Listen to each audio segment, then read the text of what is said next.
Hello watcher, welcome channel be the watcher. आ चुका है latest episode of Mushoku Tensei. और भाई क्यों कंट्रोवर्सी कर रहे हो इसके अराउंड तुम लोग? मुशोको टेंसाई नहीं पसंद आ रहा मत देखो यार। भला बुरा बोलने की क्या जरूरत है भाई? किसी चीज की स्टोरी उसके नैरेटर उसके क्रिएटर के हिसाब से हो सकती है भाई। बाकी जो मुशोको टेंसाई फैन है, मैंने तो भाई पहले एपिसोड से एंजॉय किया इस एनिमे को, मुझे कोई दिक्कत नहीं है। तुम लोग को भी अगर दिक्कत नहीं है तो लाइक और सब्सक्राइब करके जरूर बताना। बाकी जिसने पिछले एपिसोड नहीं देखे इस सीजन के जाके चेकआउट कर लो। एंड आप में से कई सारे लोग वीडियोस देख के सब्सक्राइब नहीं कर रहे हैं। अगर टू बी प्रिसाइज बताऊं तो 85% लोग सब्सक्राइब नहीं कर रहे हैं। तो आप सबसे रिक्वेस्ट है सब्सक्राइब कर लीजिए, लाइक कर दीजिए, हाइप कर दीजिए, मुझे भी तो पता चले मुशोको टेंसाई के कितने बड़े बड़े फैंस हैं। एंड ये जो नेगेटिव हेट है मुशोको टेंसाई के अराउंड, उसके रिगार्डिंग आपका क्या कहना है कमेंट सेक्शन में जरूर बताना। अभी बढ़ते हैं एपिसोड की तरफ, जो कि होने वाला है इसके सीजन 3 का एपिसोड नंबर 5। एपिसोड के स्टार्टिंग में हम लोग को यहाँ पर रूडियस दिखाया जाता है जो कि क्लिफ से मिलने आया होता है। एंड उसकी वहाँ पे मुलाकात होती है एलिना से, जहाँ पे क्लिफ जो है वेडिंग की तैयारियां कर रहा है। क्योंकि हमको याद है कि क्लिफ ने जो है यहाँ पे एलिना को बेगैरेट जाने से पहले ही प्रपोज कर दिया था और अब उनकी शादियां की तैयारी चल रही है। जहाँ पे अपनी एलिना जो है थोड़ी सी सैड होती है क्योंकि भाई उसको क्लिफ के साथ करने के लिए ज्यादा मौके नहीं मिल रहे हैं। जिसके बाद एलिना भी थोड़ी गंदी गंदी बातें कर लेने लग जाती है अपने रूडियस से। एंड यहाँ पे एलिना जो थ्रीसम का एडवाइस देती है रूडियस को, उसको तो भाई एकदम सरे से नकार रहा होता है वो। एंड अंदर ही अंदर खुद को समझा भी रहा होता है कि कितनी गलत है। जिसके बाद यहाँ पे रूडियस एलिना को कहता है कि अगर वो उसके लिए कुछ कर सकता है तो वो अभी बता सकती है। जिसपे एलिना कहती है कि एसुरा किंगडम के अंदर कोई एक चीज है जो कि उसने सुन रखा है। क्योंकि यहाँ पे एलिना को चाहिए कि भाई वेडिंग की रात को जो क्लिफ है उसके साथ एकदम बीस्ट मोड पे आ जाए। जिसके लिए रूडियस यहाँ पे मान जाता है। एंड भाई उसके बारे में सोच सोच के कि क्लिफ कितना ज्यादा बीस्ट हो जाएगा उस चीज को लेने के बाद, जो कि एसुरा किंगडम में अभी जैसे लड़की ने सुना है, वो अभी से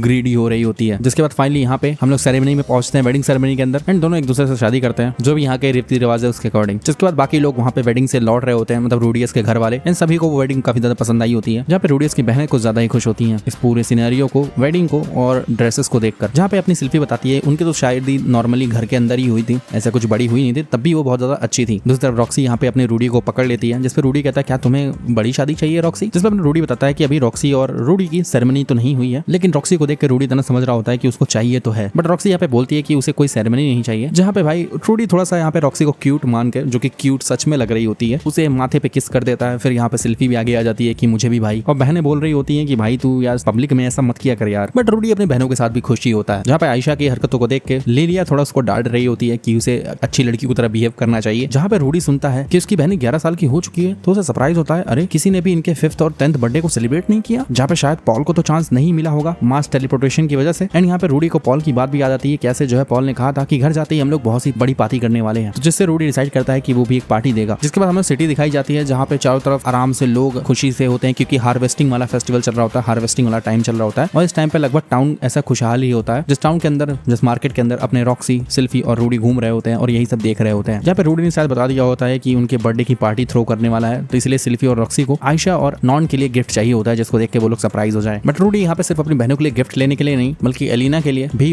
उसका वो मांगा हुआ सामान लेने के आया होता है। बट यहाँ पर रूडी रॉक्सी और सिल्फी के नोटिस करने के बाद खुद को मनाता है कि पहले वो अपनी बहनों के लिए गिफ्ट ढूंढेगा, उसके बाद ही वो कुछ सोचेगा। जहाँ पे वो थोड़े बहुत यहाँ पे चीजें देख रहे होते हैं, जहाँ पे वो लोग यही सोच रहे होते हैं कि आयशा को क्या पसंद आएगा, नॉन को क्या पसंद आएगा। जहाँ पे एक शॉप के अंदर रॉक्सी अपने लिए एक हैड भी देखती है, वैसे उसकी हैड फट चुकी होती है बट उस हैड का प्राइस थोड़ा सा ज्यादा होता है, जो कि रूडी और सिल्फी तो छुप के देख ही रहे होते हैं। एंड फाइनली शाम होती है, ये लोग वापस लौट रहे होते हैं। जहाँ पे रूडी बताता है कि उसने कहीं रिजर्वेशन करा रखी है शायद डिनर के लिए, और वो लोग जगह पे पहुंचते हैं जिसके बारे में यहाँ पे सिल्फी की ग्रैंड माँ मतलब एलिना ने बता रखा था। बट रॉक्सी बताती है एलिना भी ने उसको भी कुछ बता रखा है। फिर हमें पता चलता है कि इस जगह पे इन तीनों को एक साथ करने के लिए एलिना ने ही प्लान बनाया था, वही थ्रीसम वाला आइडिया। जहाँ पे हम दोनों ही बीवियों के चेहरे देख पा रहे होते हैं, कितना ही ज्यादा वो लोग शर्मा रहे होते हैं, खासकर यहाँ पे सिल्फी और रूडी तो अपना हरामी है ही। जहाँ पे ये लोग अपने बच्चे को मतलब लूसी को लिलिया के पास छोड़ के आए होते हैं, तो उसकी इन्हें चिंता करने की कोई जरूरत है नहीं। एंड फाइनली यहाँ पे रिजर्वेशन कराए रखे, रूडी ने रूम बुक कर ही रखा है। और ये रूम बुक करने वाली लाइन रूडी ने अपने लाइफ में सोचा था कि कभी ना कभी तो बेचारा बोलेगा ही। बट हम लोग देखते हैं दोनों बीवियां तैयार होती हैं, भाई ये सब क्या चल रहा है, रूडी के मजे आने वाले हैं, रूडी के लिए ये सबसे बेहतरीन नाइट होने वाली है, ऐसा उसको लग रहा होता है। अच्छा वो हम लोग कुछ ज्यादा डिटेलिंग में नहीं गए, डायरेक्ट सुबह हो जाती है और आज जो है बर्थडे पार्टी है, सरप्राइज बर्थडे पार्टी है बोला जाए तो, जहाँ पे रूडी को अपने बहनों को घर से बाहर रखना है ताकि वो लोग यहाँ पे काम वाम कर सके, जिसमें सब लोग साथ तो देने ही वाले हैं। तो पूरी यहाँ पे प्लानिंग चल रही होती है, जहाँ पे लोग प्लानिंग करके आयशा नॉन को रॉक्सी और रूडी के साथ बाहर भेज देते हैं ताकि घर पे प्लानिंग हो सके। वैसे ये लोग फिशिंग के लिए आए होते हैं, जहाँ पे रूडी ये भी चाहता था कि नॉन जो है रॉक्सी से और फिल्मी हो जाए, क्योंकि अभी उसकी तालमेल बनी नहीं है रॉक्सी के साथ कुछ ऐसी, तो शायद आज के इस इंसिडेंट से ये लोग थोड़ा और पास आ जाएं। फाइनली ये लोग फिशिंग करने के लिए तैयार होते हैं, जहाँ पे आयशा तो इस चीज में बहुत तेज दिख रही होती है। इन लोगों में शर्त भी लग जाती है, जहाँ पे रूडी तो आयशा के साथ निकल लेता है और नॉन यहाँ पे रॉक्सी के साथ रह जाती है। जहाँ पे रॉक्सी जो है नॉन को फिशिंग के बारे में सिखा रही होती है कि कैसे जो है हुक को बांधते हैं और कैसे मछली को देखते हैं ध्यान से पानी के अंदर। जहाँ पे रॉक्सी तो मछली पकड़ भी रहती है। रॉक्सी बताती है कि जब वो अकेली ट्रैवल करती थी तो उसके लिए इसी जरूरी थी और उसी के दौरान इसने सब चीजें सीखी हैं। जहाँ पे नॉन बताती है हाँ